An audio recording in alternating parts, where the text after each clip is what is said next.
వనవాసకాలం 14 సంవత్సరాల్లో చివరి 3 సంవత్సరాలు గోదావరి తీరాన పర్ణశాల కట్టుకుని నివాసం ఉన్నారు.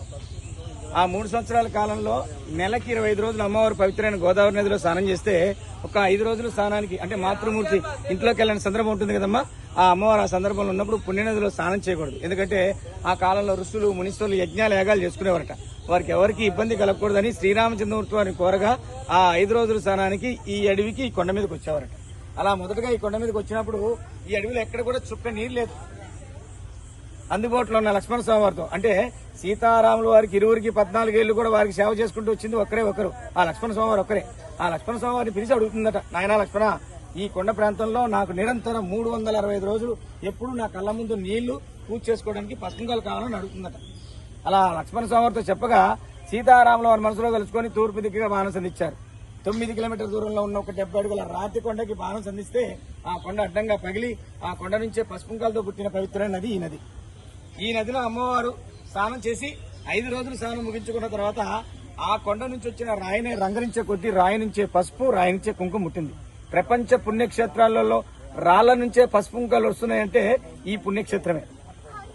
అమ్మవారు 5 రోజులు ఈ ప్రాంతంలో ఉన్నప్పుడు ఈ నదిలో స్నానం చేసి ఆరవేసుకున్న చీర ఆ చివరి భాగాన 5 రంగులతో 20 గజాలు ఉంటుంది.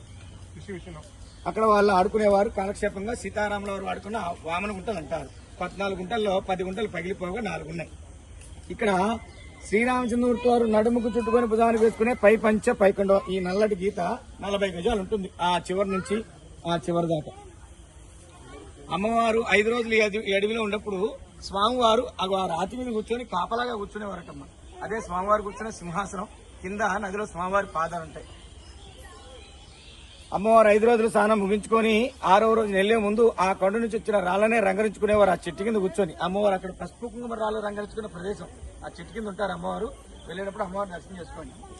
సీతారాములు వారు ఇరువురు ఈ అడవిలో ఉన్నప్పుడు శూర్పణఖనే రాక్షసు కూడా తిరిగేదట. తన రూపాన్ని మార్చుకొని స్వామివారు వెంటబడుతుంటే అది చూసిన లక్ష్మణ స్వామివారి కోపం వచ్చి ముక్కు చెవులు కోసిన ప్రదేశం. ఆ చెట్ల మధ్యన భక్తులు రాళ్లతో కొడుతున్నారు, కనబడుతున్నారు మీ అందరికీ. పెద్ద రాళ్ల గుట్ట ఉంటుంది. ఆ పూర్వం చెట్టు ఉండేది. అక్కడికి వెళ్లిన వారందరూ కూడా సీతారామ లక్ష్మణ వారి ముగ్గురికి వచ్చిన సమస్యలు అనేటివి మన కుటుంబానికి మన పిల్లలకి రాకూడదని మనసులో సీతారాములను తలుచుకుంటూ అది కూడా ఎన్ని తిరిగి చూడకుండా 3 రాళ్లు తీసుకుని కొడతారు. ఎడమ చేత్తో ఎందుకు కొడతారంటే కుడి చేత్తో ఎవరికైనా దానం చేయాలంటారు, ఎవరికైనా పెట్టాలంటే, ఎవరినైనా కొట్టాలంటే ఎడమ చేత్తో కొట్టాలంటారు పెద్దలు. మరి అంతటి సీతారాములు తిరిగిన ఈ ప్రాంతానికి వచ్చే ముందు ఈ కొండ మీద తిరిగే ముందు వారు భోంచేసిన పళ్ళ్యాన్ని తాకిన తర్వాత ఈ కొండకి ఎక్కుతారు. ఇది వారు భోంచేసిన పళ్ళ్యం. సీతారాముల వారు ఇరువురు 5 రోజులు ఈ అడవిలో ఉన్నప్పుడు వారి కోసమే లక్ష్మణ స్వామి వారి ఏడంతా తిరిగి ఆ కాలంలో ఆ టైంలో దొరికిన ఇప్ప పూలను తీసుకొచ్చి ఈ రాతి మీద పెడితే ఈ రాయినే పల్లెంగా చేసుకుని భోంచేసేవారు. ఇది సీతారాముల తిన్న పవిత్రమైన రాతి పల్లెం. ఈ కొండ మీదకి వచ్చిన వారందరూ కూడా చక్కటి పవిత్రంగా స్వామివారి నామాన్ని తలుచుకుంటూ చక్కగా ప్రతి గుర్తును తాకి దండం పెట్టుకుని వెళ్తారు. జై శ్రీరామ్. జై శ్రీరామ్.